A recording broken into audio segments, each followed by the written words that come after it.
Video games are wonderful, especially if you have a small, large, or like me, a medium-sized collection here.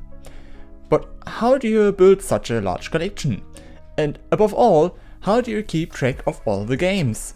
Well, I tell you how I handle it here, to give you some ideas and inspiration here.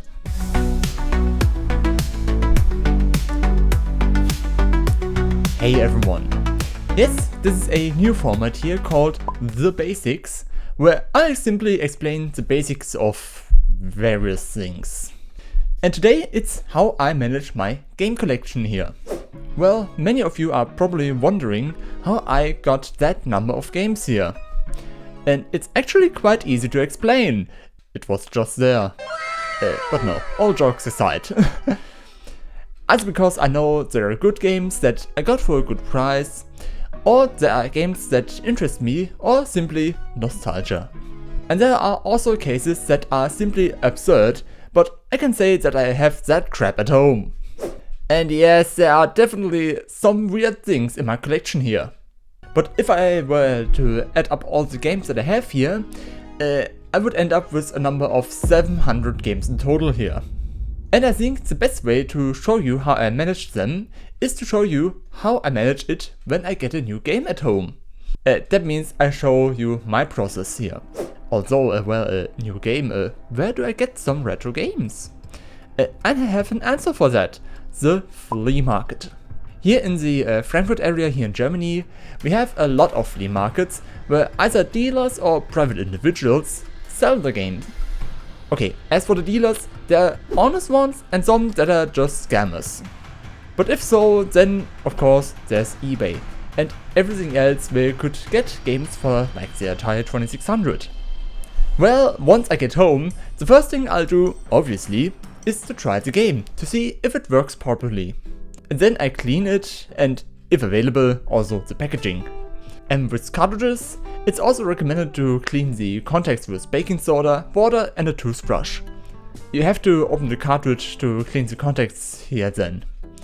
Okay, I think you could also try a magic eraser here, but once the contacts are clean, you don't have to constantly put them in and out of the console if it can't read the game. But once all the cleaning is done, I get back to work on the computer. If it's something rare, I also like to check eBay to see how it's selling and whether I got a good deal or not. Well, I do that for my inner monk here, but then I open Google Sheets where the magic lies. Because I keep it really simple to manage my game collection here with a spreadsheet. And because it's in Google Sheets, I can easily display it on my computer or on my phone or my tablet. And it's really easy, so when I'm somewhere else and don't know if I have that particular game, I can simply look at my spreadsheet. But before I explain it to you, I'll just show you my spreadsheet here. And here you can see a few images of the spreadsheet. I've sorted everything here by the console manufacturer and within that by the console's release date. I've only put the handheld consoles at the bottom of the manufacturer list here to keep it neat. Then in the next column are the game names, arranged alphabetically.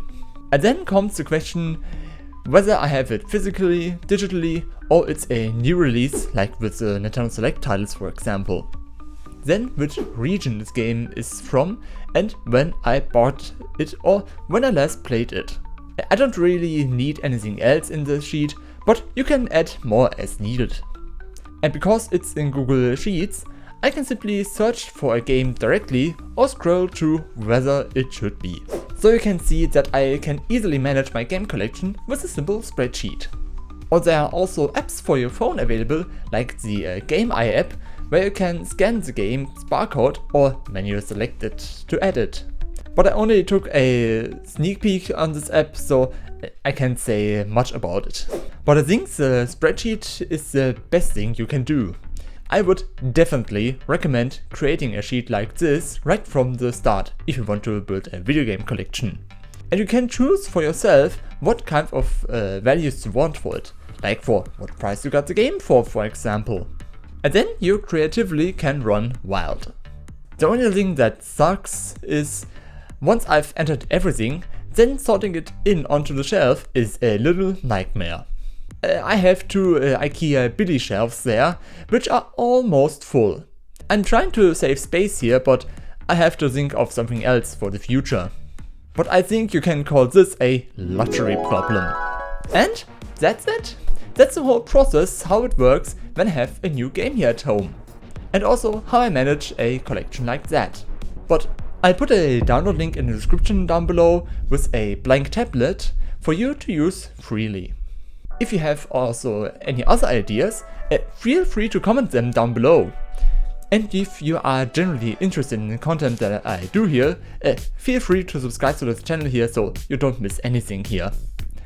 And then I think I said everything that I can say for my collection and how I manage it, and where I can say we see us